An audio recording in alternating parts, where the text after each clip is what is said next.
Olá para todos, boa noite. Hoje, nessa segunda-feira, dia 22 de julho de 2019, aqui quem está falando é Juliana Zack, advogada de imigração em Connecticut, mas eu pratico direito imigratório em todo o país. Eu venho aqui hoje falar sobre novas leis de imigração que estarão sendo implementadas amanhã, tá? O meu objetivo de hoje é tentar esclarecer o que vai acontecer amanhã de uma forma bem clara, simples e tentar acalmar todo mundo. Meu propósito nunca é de alarmar ninguém, nunca é de espantar ninguém, mas simplesmente passar informações para que todos com informação se sintam melhor, tá? Que passe algum tipo de tranquilidade para nossa comunidade e que ajude outras pessoas. E para vocês que estão assistindo, se vocês conhecerem alguém que não possam estar assistindo live agora nesse momento, passem essa informação para essas pessoas para que elas também possam ter esses dados que, na minha opinião, são super válidos e importantes, tá bom? Então, vamos começar hoje com os dados que foram, que nós recebemos essa informação hoje. Não estávamos preparados para receber esses dados, foi realmente uma coisa super inusitada, mas que eu estou feliz de poder ter a oportunidade de passar esses dados para vocês, tá certo? Então, a nova lei, ela é referente ao tipo de deportação imediata de imigrantes que estejam nos Estados Unidos, tá? Deixa eu falar um pouco bem curtinho sobre como essa lei era antes, até ontem ou até hoje, e como ela vai ser a partir de amanhã, tá bom? Então essa lei se refere ao que a gente chama de expedited removal. Se eu for tentar traduzir o que seja expedited removal, é a remoção imediata de imigrantes que estejam no país, sem documentos ou sem algum tipo de legalização, tá certo?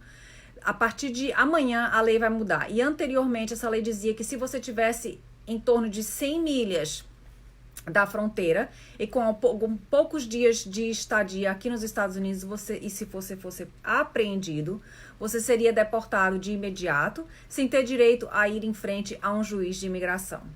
Essa lei agora está mudando a partir de amanhã. Então, como é que vai funcionar essa lei de amanhã? E quem são as pessoas que vão ser afetadas sobre essa lei, tá bom? A partir de amanhã, as pessoas que estão no país há menos de 2 anos contínuos e que elas estão aqui sem nenhum tipo de legalização, sem nenhum tipo de processo pendente, podem ser deportadas de imediato, como foi dito agora há pouco, tá?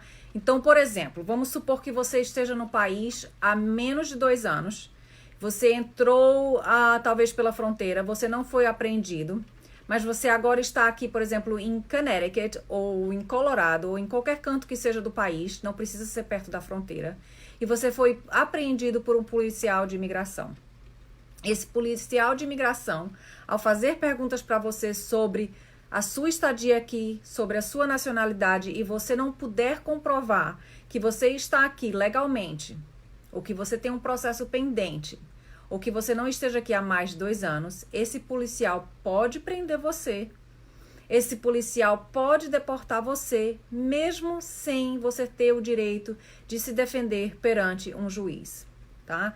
Então, as pessoas que vão ser afetadas, vou repetir, vão ser aquelas que estão no país por menos de 2 anos, que estão aqui legais e que não tem nenhum tipo de legalização, mas que foram apreendidas em qualquer lugar do país, tá? Então, eu gostaria de falar um pouco de quem não vai ser afetado, mas de como você vai ter que se proteger de agora em diante, porque pelo que nós estamos entendendo, isso pode afetar todo mundo, todos os imigrantes que estejam dentro do país, tá? Então, vamos supor que você já esteja no país há mais de 2 anos. O que você vai precisar ter? Você vai precisar ter documentos que provem que você está aqui no país há mais de 2 anos. Aí você pergunta, que tipo de documento? Os documentos, eles não disseram que tipos de documentos são necessários que você tenha, mas o que nós podemos assumir seriam, por exemplo, contas de luz no seu nome, contas de telefone no seu nome, impostos de renda no seu nome, qualquer tipo de documento que tenha datas que mostrem que você está aqui há mais de 2 anos. Então, o que eu recomendo?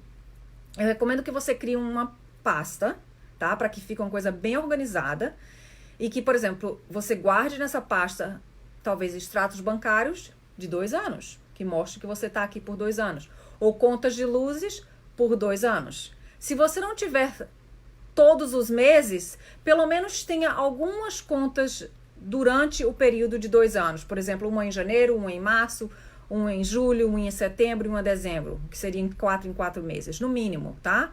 Eu não arriscaria, eu deixaria literalmente documentação de 2 anos, tá? Por que arriscar? Vamos nos proteger, né? Esse é o propósito. Então, tenha isso. Para quem está em Connecticut e tem a carteira Drive Only, e sua carteira de Connecticut já for por mais de 2 anos, isso também é um comprovante que você esteja aqui. Mas é um comprovante que mostra que você tem a carteira desde aquele momento. Não comprova realmente que você esteja residente. Então é importante que você tenha mais de um documento, tá? Mais de uma conta, mais de um extrato bancário, certo? Vários documentos que mostrem que você está aqui legal, aqui você está no país por mais de 2 anos, certo? Agora, vamos supor que você esteja há menos de 2 anos, mas você esteja em processo de asilo político, ou você esteja em processo de green card, ou você esteja num processo de extensão de visto, ou num processo de estudante, seja lá qual for o processo pendente. O que eu recomendo? Eu recomendo que você tenha com você um documento que prove que você está com esse processo pendente. Se você não tem, ligue para o seu advogado e peça uma cópia desse processo, certo? Por exemplo, no nosso escritório, como fazemos vários processos de visto U, nem sempre os clientes têm as cópias desses documentos. Então, o que nós vamos começar a fazer? Entrar em contato com os clientes para que eles peguem cópias desses documentos. Ou até mesmo que vocês entrem em contato com a gente para pegar cópias desses documentos, porque vai ser muito importante que você tenha um documento comprovando que o seu processo está pendente. Guarde esse documento também na sua cópia, na sua pasta, tá? Vamos supor que você tenha entrado em 2018 e que você já aplicou para o processo de deportação, você está em processo de deportação. Guarde com você o seu documento que mostra que você tem audiências marcadas. Toda vez que nós terminamos uma audiência, o juiz entrega para os advogados uma cópia daquela audiência, uma cópia do documento dizendo que você teve a audiência naquele dia e diz exatamente o dia da sua própria audiência. Peça para o seu advogado uma cópia dessa carta para que você também ande com ela o tempo todo, tá bom? Agora, vamos supor que você tenha um green card. Por lei, você já é obrigado a ter o seu green card em pessoa o tempo todo. Então, o que eu recomendo que você faça agora? Ande sempre com o seu green card. Se você é cidadão americano, ande com uma cópia do seu passaporte. Eu espero que nunca a gente seja obrigado a andar com o passaporte na mão o tempo todo. Até porque se você perdeu, se você for roubado, vai ser uma complicação terrível para você poder obter esse documento tudo de novo, né? Mas eu acredito que se você tiver uma cópia da sua naturalização e uma cópia do seu passaporte, uma cópia também do seu passaporte brasileiro, seja muito importante que você tenha esses documentos com você em mãos, certo? Agora, eu acho uma coisa também muito importante que vocês comecem a pensar, porque a gente já aqui na Zack Law Firm já tinha começado a falar sobre o documento de guarda temporária para quem tem crianças de menor aqui nos Estados Unidos. E eu vou repetir novamente, esse documento para quem está no estado de Connecticut é imprescindível. E se você não está no nosso estado de Connecticut, por exemplo, se você estiver em Nova York, existem também documentos compatíveis nos seus estados. Então, é importante que você procure um advogado de direito de família no seu estado para procurar saber qual é o tipo de documento necessário no seu estado para que você deixe suas crianças protegidas caso alguma coisa venha acontecer com você. Relembrando, no nosso estado nós temos a guarda temporária, que é um documento que ambos os pais devem assinar na presença de 2 testemunhas e que tenham nomeado uma pessoa que venha a tomar a guarda das suas crianças caso alguma coisa venha a acontecer com você. Então, essa é a minha recomendação para quem tenha crianças pequenas, de menores, nos Estados Unidos e que estejam numa situação ilegal, tá? Se você não tem crianças, mas se você tem propriedades ou se você tem um negócio, eu recomendo que você faça o que a gente chama de Power of Attorney, dando poderes a uma pessoa que você conheça, de sua confiança, para que essa pessoa possa tomar conta dos seus negócios. Porque imagina, se você está aqui há menos de 2 anos e você for pego pela imigração e você for preso, você não vai ter tempo de tomar conta das suas coisas. Então é importante que você entregue para uma pessoa de sua confiança, ou pelo menos deixe guardado um documento que dê autorização para essa pessoa para vender seus bens, para fechar sua conta de banco, para fazer qualquer coisa que seja necessária para te ajudar a fechar esse seu documento, sua empresa aqui nos Estados Unidos, tá? Logicamente que é importante que essa pessoa seja uma pessoa de sua confiança, tá? Mas um Power of Attorney seria o documento ideal para dar poderes a outras pessoas. É um tipo de procuração que você daria para essa pessoa para tomar conta de seus negócios, certo? Voltando um pouco à guarda temporária das crianças, lembrem-se que você pode entregar para as escolas uma cópia desses documentos, porque assim a escola vai ficar sabendo quem vai tomar conta de seus filhos caso algo venha acontecer com você, ok? Deixa eu ver o que mais. Eu fiz algumas anotações aqui para poder não esquecer, já que é uma coisa tão recente. Vamos supor que você esteja com um visto de estudante. É importante que você tenha o seu passaporte com você. É importante que você tenha o documento que aprovou o seu visto de estudante. Mesma coisa com um visto de pedido de extensão do seu visto. Tenha com você o que a gente chama de I-797, que é o I-797, que lhe dá um documento específico dizendo que o seu processo está pendente. É importante que você ande com esse documento com você, certo? Eu vou ver se eu consigo ler um pouco das perguntas para ver se tem alguma pergunta aqui e tentar ajudar vocês a entenderem essa informação que realmente é tudo muito recente e muito novo, tá?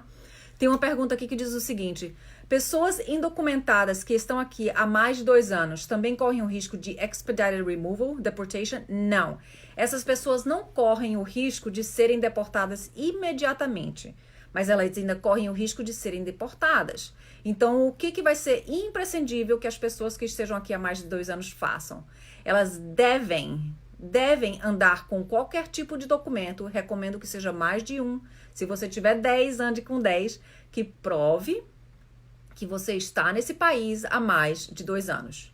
Lembrem, mesmo que você esteja completamente indocumentado, mas você está aqui há mais de 2 anos, você não estará sujeito a essa nova norma. Mas será imprescindível, super importante que você ande com você em todos os tempos com documentos provando que você está aqui há mais de 2 anos, ok? Vou ver se tem mais alguma pergunta. Caso não tenha esse documento para as crianças, o que acontece com elas em caso de prisão ou deportação? Geralmente, o DCF, que é o Departamento de Crianças e Adolescentes do nosso estado, eles não têm o interesse de ficar com a criança sabendo que as crianças têm os pais.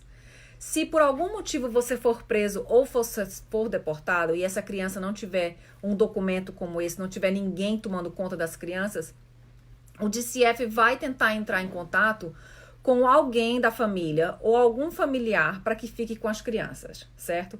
Se você não nomear ninguém e você não conhecer ninguém e o DCF chegar na sua casa e suas crianças estiverem sozinhos, você corre o risco das suas crianças serem levadas pelo DCF, porque crianças não podem ficar em casa sozinhas, principalmente se elas forem muito pequenas. Por isso que é importante que você tenha pelo menos um amigo ou uma pessoa, um vizinho, qualquer pessoa.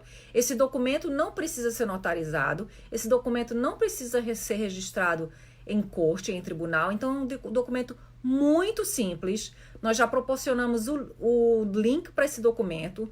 Você simplesmente precisa só ter assinado em frente dos testemunhos. Então não tem desculpa de não ter esse documento.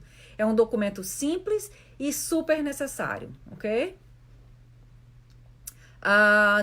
Tem uma pessoa que está me dizendo aqui, completo 2 anos no final de agosto, então corre risco de ser deportada? Se a pessoa que está aqui há 2 anos e não tem nenhum tipo de processo pendente, ou seja, nenhum tipo de pedido de legalização, sim, você corre o risco de ser deportada. Mas, como em agosto você vai fazer 2 anos que está aqui, você só corre o risco de ser deportada de imediato se você entrar em contato com o policial da imigração, se for antes do mês de agosto. Ok? Se você já completou os 2 anos, vamos supor que a gente já esteja em setembro, Então, o que vai ser importante é que você tenha a documentação mostrando que você já está no país há 2 anos. Então, já que os seus 2 anos estão tão próximos, eu começaria já de imediato a arrecadar esses documentos para que você já tenha todos eles em mãos, tá? Recomendo também que todo mundo, todas as pessoas tenham o passaporte brasileiro atualizado, não só para você, mas para todas as suas crianças. Se as crianças são cidadãos americanos, que as crianças também tenham os passaportes americanos, que você também tenha com vocês a cópia de todas as certidões de nascimento, com traduções, certidões de casamento. Guardem todos esses documentos com vocês nessa pasta. Se vocês têm um casal, se é um casal, marido e mulher, é importante que cada um tenha a sua pasta. Cada um tenha uma pasta com você, na sua bolsa, no seu carro, aonde seja. Porque se o marido for parado e os documentos estiverem com a esposa, não vai ajudar em nada. Então é importante que esses documentos estejam em pessoa com você a todo momento, tá? Eu vou dar uma olhadinha nas perguntas novamente para ver se eu consigo voltar e achar, tá? Tem uma pergunta falando sobre extratos bancários servem como comprovante de tempo de residência no país? Sim, os extratos bancários são ótimos. Por quê? Porque eles vão ter o seu endereço, eles vão ter o seu nome e vão ter transações que você fez durante o período de tempo que você está morando nos Estados Unidos. Então, seria realmente perfeito. Então, se você tiver 24 meses, coloque na pasta 24 meses. Já é um comprovante, tá? Realmente é perfeito. A driver's license não vale como prova de que moramos há mais de 2 meses. A driver's license comprova, mas eu acharia mais importante que você tivesse, além da sua driver's license, que você também tivesse outro documento. Eu acho que a driver's license somente não vai ser suficiente. Então, é importante que você pegue outros documentos também. Outros documentos que mostrem que você está residente no país há mais de 2 anos.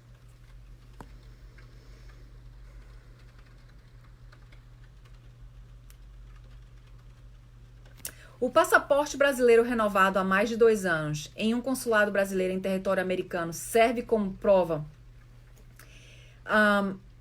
Como tudo isso é muito recente, nós ainda não temos processos para dizer se a prova vai ser suficiente ou não, tá? Na minha opinião, o passaporte vai ser semelhante a uma carteira de motorista. Ele mostra que você tem um documento, mas eu acho que você deve ter outros documentos junto ao passaporte, junto à carteira de motorista. Então, na minha opinião, a abundância nesse momento é válida, tá? Eu não acho que a gente tem que ficar nesse momento com receio de ter muito. É melhor ter mais do que ter menos. Porque se o policial parar você e falar assim, ok, você tem um passaporte, mas esse passaporte não me dá a data que você tá aqui em julho, vamos supor. Tá entendendo? Porque você tem que mostrar que você está aqui continuamente por 2 anos. Então, o passaporte pode estar válido, mas não significa que você estava presente no país. Tá certo? Pode ser que você tenha ido ao Canadá e eles não carimbaram seu passaporte. Então, fica um pouco vaga a interpretação. E é melhor que você não deixe essa interpretação vaga para esse policial que vai abordar você e começar a fazer perguntas e você pode estar nervoso na hora. Então, se você tiver contas de banco, se você tiver contas de luz, contas de celular, são provas mais fortes, contundentes, para que você se sinta também confortável que essas provas vão ser suficientes para provar a sua residência aqui no país, tá?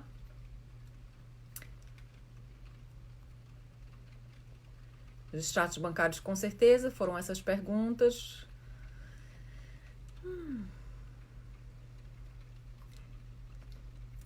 Tem abrigo para todas essas crianças que devem ser muitas, se imagina, caso um procurado...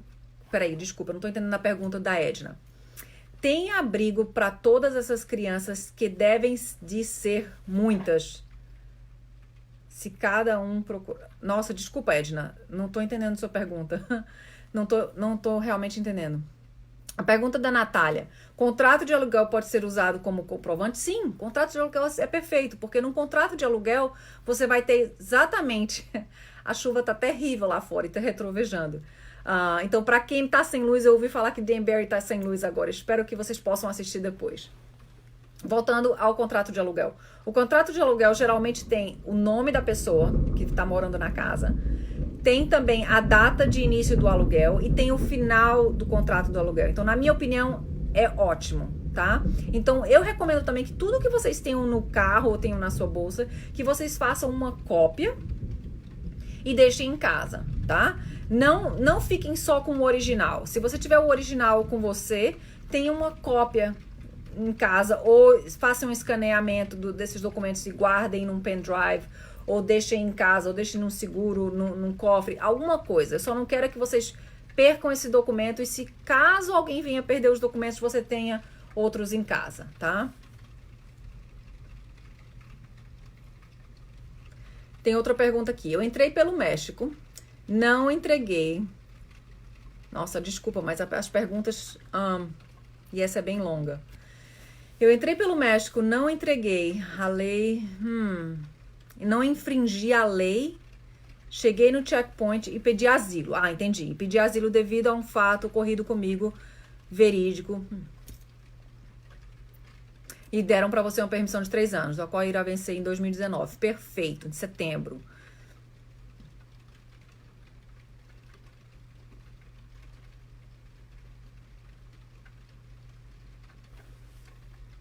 Ok, pronto. Esse exemplo que foi colocado aqui é perfeito. Eu vou repetir um pouco da pergunta, eu não vou repetir toda porque ela é bem longa. A pessoa disse que entrou pelo México, mas entrou de forma correta, legal, porque ela pediu asilo político. Ela foi dada 3 anos de permanência aqui nos Estados Unidos, e enquanto o seu processo de asilo estava pendente, ela casou com um americano e já deu entrada com um pedido de casamento para o green card. Essa pessoa, com certeza, ela não se enquadra nessa lei que eu estou falando agora, por vários motivos. Primeiro, porque tem um processo de asilo político pendente. Quem tem processo de asilo político pendente não se enquadra na lei. Segundo, porque ela está com um processo de I-130 pendente, então ela também não se enquadra na lei, tá certo? Então, somente aquelas pessoas que estão ilegais no país, com menos de 2 anos, que correm o risco de deportação imediata. Mas eu quero deixar bem claro, não significa porque você está no país há 15 anos, sem documentação, que você não corre risco de deportação. Você corre um risco de deportação, mas a sua deportação será diferente, porque você tem o direito de ser colocado num processo de deportação, você tem o direito de alegar, inclusive a lei dos 10 anos, você tem o direito de se defender perante um juiz, num tribunal de imigração. Essa é a grande diferença. A deportação imediata, você não tem o direito de ir perante um juiz, você não tem o direito de uma defesa, você provavelmente também não vai ter direito nem de pagar uma fiança para responder ao processo em liberdade. Você simplesmente vai ser deportado. O outro tipo de deportação, se você for parado, você tem o direito de uma fiança, você tem o direito de responder ao seu processo perante um juiz, você tem o direito de se defender. Então, não é a mesma coisa. Então, eu quero que vocês entendam essas duas diferenças entre esses dois processos. Se isso ficar bem claro, eu acho que a minha live de hoje já foi uma bênção, porque eu acho que é importante que vocês entendam que deportação, existe o processo de deportação. E uma deportação imediata, ela não existe esse processo. A pessoa é literalmente deportada sem ter o direito de pedir uma defesa, ok?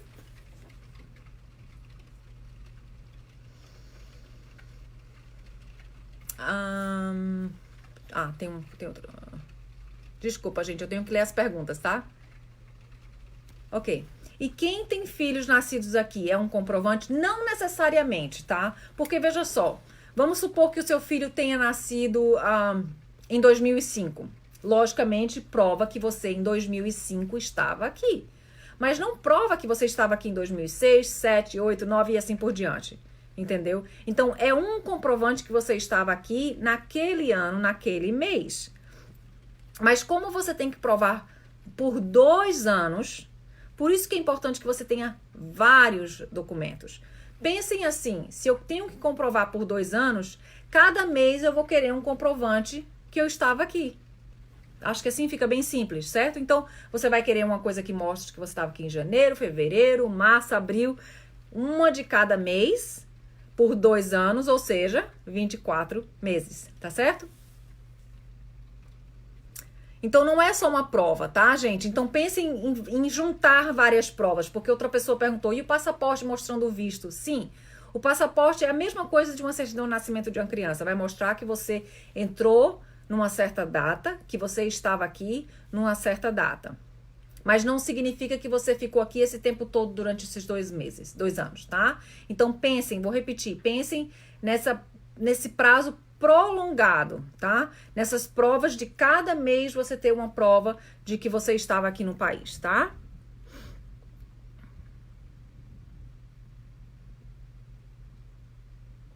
Ok.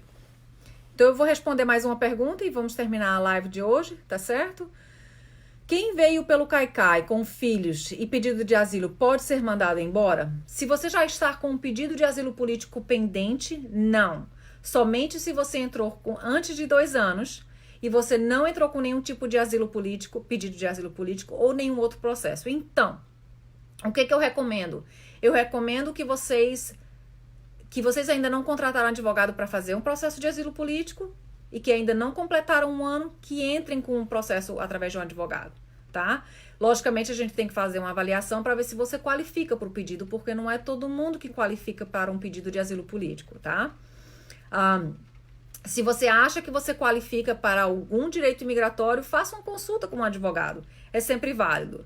Se você entrou há alguns anos atrás e você não tem a cópia dos seus documentos que foram entregues a vocês pela imigração, entre em contato com um advogado para que a gente pegue a cópia do seu processo. É importante que você tenha a cópia desses documentos. E ele é também um documento importante, porque mostra que você entrou no país em uma certa data, ok? Então, caso alguém tenha alguma dúvida, nós estamos disponíveis a qualquer tipo de consulta, tá? O número do nosso do escritório é 203-702-1385. Nós trabalhamos com todos os processos de imigração que vocês precisem e estamos à disposição, tá bom? Boa noite para todo mundo, espero que tenha sido válida a live de hoje e espero falar com vocês em breve. Muito obrigada a todos por terem participado e uma boa noite. Tchau, tchau.